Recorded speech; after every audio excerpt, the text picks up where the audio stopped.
Eto na! Umuusok na naman! Correct! Umuusok na naman. May kwento na naman ang ating Mahiwagang Burnay!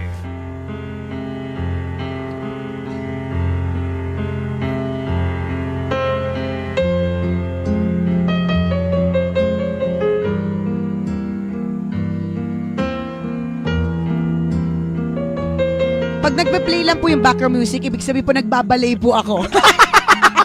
Nagbabalay po ako sa boot. Bago basahin. Try nyo din sa bahay nyo, di ba? Sayang may moment kaya. Pakinggan mo. Di ba? Hindi ba nagwo-walling? Ang sarap po, magbalay, mag-bowling. Yan. Try nyo sa bahay nyo ngayon, ha? Try nyo. Try nyo. Mag-steps kayo. Ayan. Chasse, step jute. Step jute. Eto na. Okay. Isa si Kate sa mga nanay na halos wala ng oras para sa sarili dahil sa pag-aasikaso sa kanyang pamilya. Araw-araw ay abala siya dahil sa dami ng mga gawaing bahay. Subalit isang bagay ang kayang pumawi ng lahat ng pagod ni Kate. Ito ang ilang minutong pagsilip ni Kate sa isang baby album na pinaka-iingatan niya. Ay, ako pera. Pero yung makakapawi ng pagod ko. Ikaw, partner. Ako album?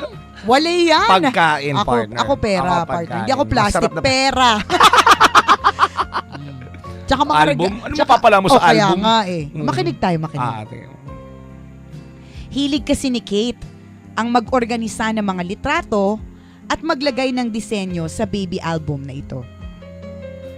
Kaya nang minsang matapos ng maaga ang mga gawaing bahay, ay hinarap naman ni Kate ang kinaaliwan niyang libangan.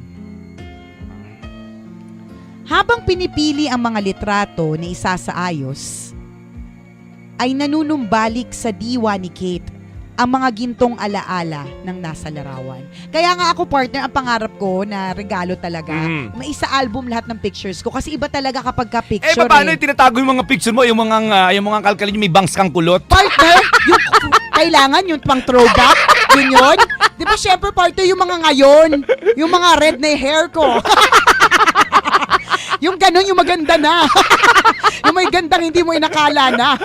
Hindi kasi totoo yun eh. Whenever you see a photo, may manunumbalik na memories. Correct. Matatandaan mo yung saktong feeling mo nung nandun ka dun sa picture na yun. At saka mapapangiti ka talaga. Nakakatuwa itong diba? pangyayari na to. Natatandaan ko to eh. Ito yun eh. Yung first time ko siyang na-meet eh. Diba? Yung mga ganon. Kaya totoo naman na nakakapawi ng lungkot ang mga baby albums at ang mga album. Habang pinipili ang mga litrato ay isasaayos sa inananumbalik sa diwa ni Kate ang mga gintong alaala ng nasa larawan. Nang damputin niya ang litrato ng kanyang kambal na anak, ay hindi na malaya ni Kate ang pagtulo ng kanyang luha. Ba't hindi niya namalayan? Wala bang pakiramdam yung pisngi mo? Nagpa-root canal ka ba? Hindi pa naalis yung anesthesia. Tumburnay na to. Ayusin mo. Nabubutasan ka tuloy.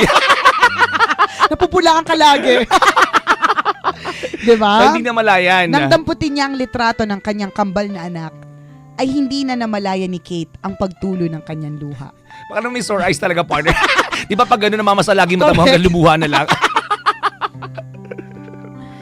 Premature babies ang kambal na anak na sina Kate at David. Si Emily ang batang babae at si Jamie naman ang lalaki. Naging masela ng pagbubuntis ni Kate sa kambal. Isang biyaya na ligtas niyang nailuwal si Emily. Subalit ang kapatid nito na si Jamie ay sadyang naging masaklap ang kalagayan. Congratulations! Ligtas na po ang anak ninyong babae. Pero ikinalulungkot ko po dahil hindi kinaya ng isang bata.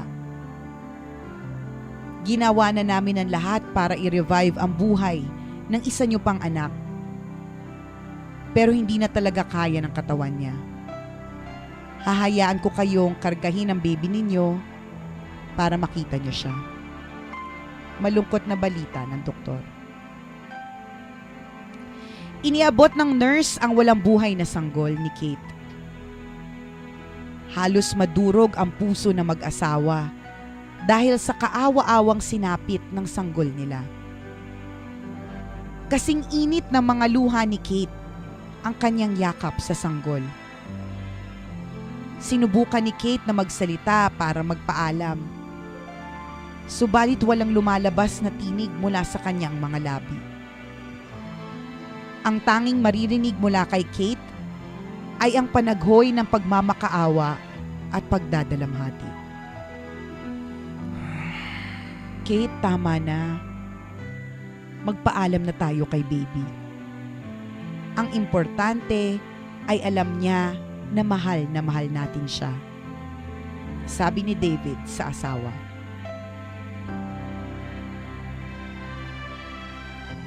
Makalipas ang 5 minuto ng pagluha at pagyakap sa anak, Wow, may minutes. tama, ay isang di maipaliwanag na bagay ang naganap. Naramdaman ni Kate na tila kumilos ang munting mga daliri ni baby Jamie. Dok, gumalaw yung baby ko. Naramdaman kong gumalaw si baby. Ang sabi ni Kate. Mrs., it's just a natural reflex. Aakalain mo talaga na gumagalaw ang katawan ng bata. But I'm 100% sure na wala ng buhay ang sangkol, sabi ng doktor.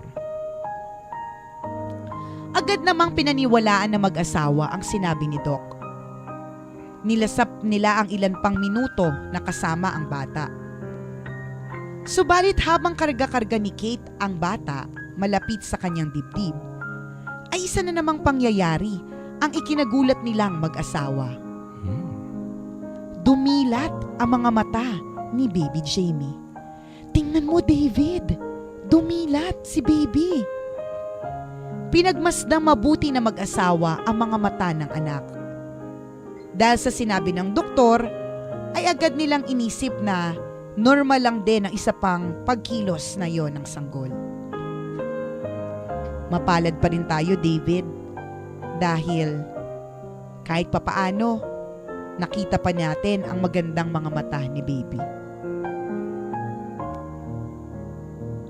Ang hindi alam ni na Kate at David na sa mga oras na yon ay talagang bubuhos ang pagpapala sa kanilang mag-asawa. Dahil sa di maipaliwanag na dahilan, ay nanatiling nakadilat si baby Jamie. Sinundan pa ito ng muling pagkilos ng mga daliri nito. Hinipo at hinawakan ni baby Jamie ang mga daliri ng kanyang ina. Ano ba yan, kakalabot? Nang inilapit ni David ang mga kamay niya sa anak, ay ito naman ang sunod na hinawakan ng bata. Nahati ang paniniwala ng mag-asawa kung talaga bang wala ng buhay ang kanilang anak. Sinubukan ni Kate na kumuha ng ilang patak ng gatas mula sa kanyang dibdib. Inilagay niya ito sa kanyang mga daliri at inilapit sa lapi ng sanggol. Tila bumukas ang langit, sabay ng pagliwanag ng mukha ni Kate nang makita niyang iniinom ng anak ang kanyang gatas. At doon na tuluyang naniwala ang mag-asawa na buhay si baby Jamie. Buhay na buhay ang kanilang pinakamamahal na anak.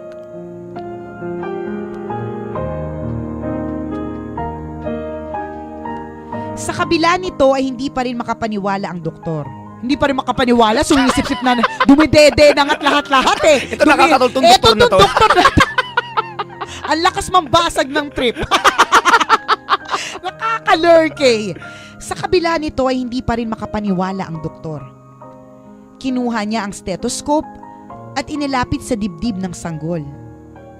At napailing na lamang ang doktor nang makumpirma niya na buhay nga si baby Jamie. Taliwas na taliwas ito sa una niyang ipinahayag na patay na ang sanggol.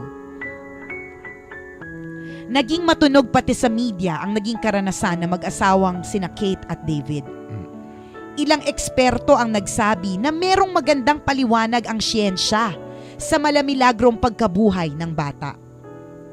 Sinabi nila na ang init ng katawan at ang pintig ng puso ni Kate ay naging malaking tulong para muling piliin ng sanggol ang mabuhay kesa sumuko at tuluyang mamatay. Oh, lumaban si baby. Ang tawag nila dito ay kangaroo care. Popular itong isinasagawa sa mga premature babies sa buong mundo, lalong-lalo na sa mga lugar na walang sapat na supply ng incubators. Inilalapit ang premature na sanggol sa katawan ng ina nito upang makalikha ng init. Ito ay gaya ng init na tinatanggap ng isang baby kangaroo mula sa pouch ng nanay nito. Kaya ang tawag nila dito ay kangaroo care.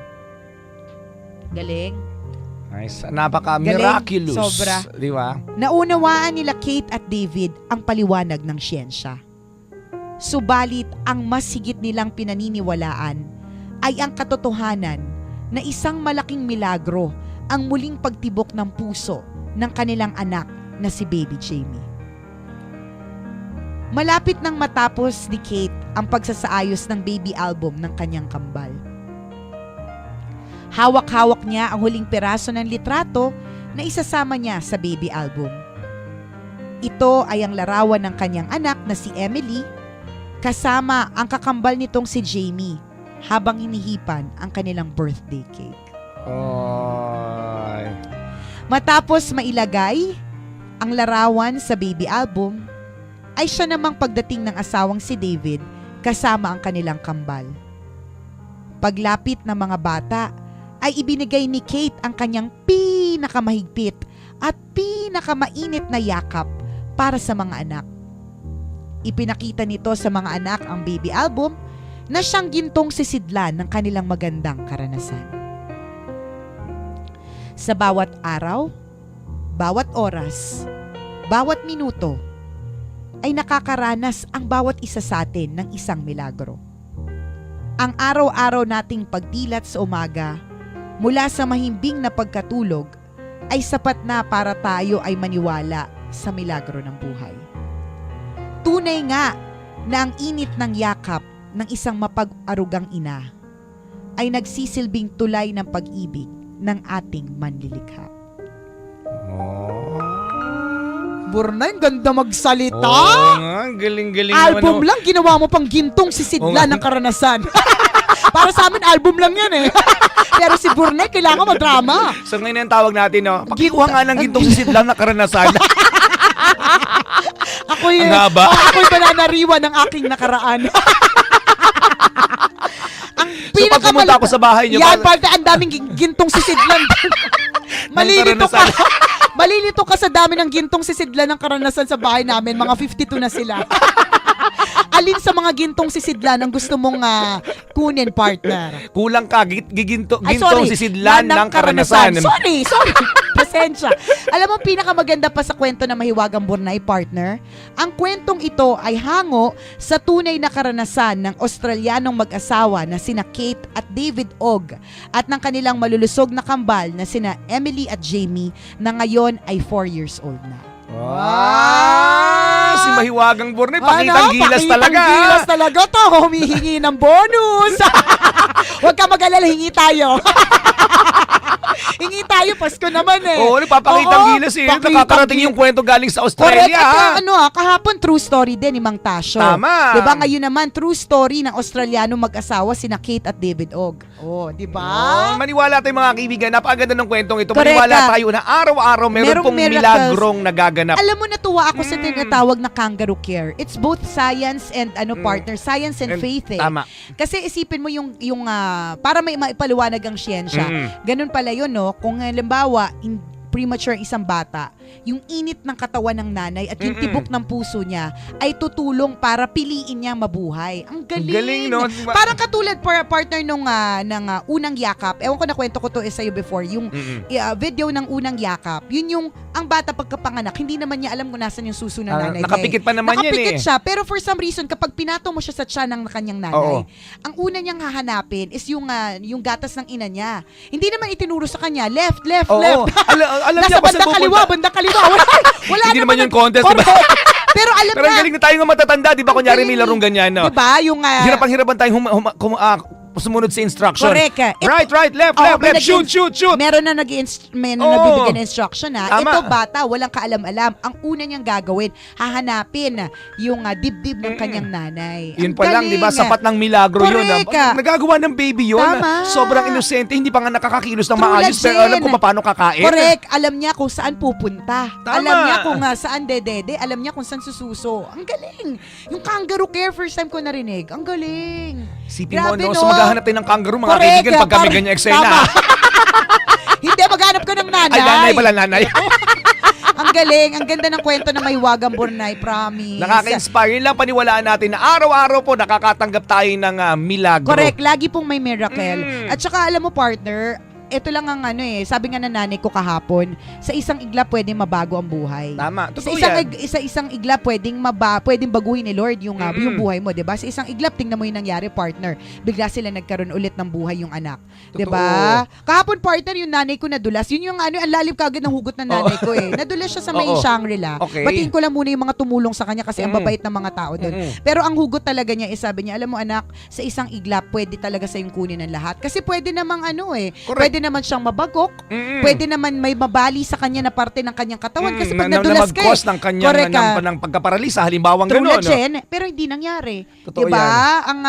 Ang dami pong posibleng mangyari sa atin araw-araw and yung kapag tayo po'y naliligtas sa isang maliit na bagay Minsan o hindi malaking natin bagay, pinagpapasalamat yun, oo, di ba? But these are little miracles. Magagalit diba? pa tayo. Ano ba yan? Kasi Kaya nga mahara-hara naman tong kahoy bakit na to naman eh. kasi ang dulas-dulas dito? Bakit naman kasi gumawa ng ganitong klaseng tiles ang dulas, di ba? Correct. Pero sa totoo lang, nung nadulas ka at wala nangyari sa'yo na magkakalan ng konti, that's enough miracle. Totoo diba? yan. Yung pagising, sige, Correct. pasalamatan mo Kaya muna. pasalamatan ko lang, partner, tinulungan yung mommy ko kahapon na nag-assist sa kanya. Talagang very, mabilis yung kanilang pag-assist eh. Sina Ruby Salazar, Nestor Dapar, at si Ed Borazon. Salamat po sa pag-assist sa aking mommy. And she's okay. Medyo maganga lang yung sa may arm kasi yun yung pinantukod niya para hindi Oo. siya mabagok eh. Diba? Pero sa totoo lang, sa isang iglap talaga pwedeng alam mo, nananahimik ka lang. Pwedeng Window mawala ang shopping. lahat. Oo. Correct. Well, nananahimik ka lang, di ba?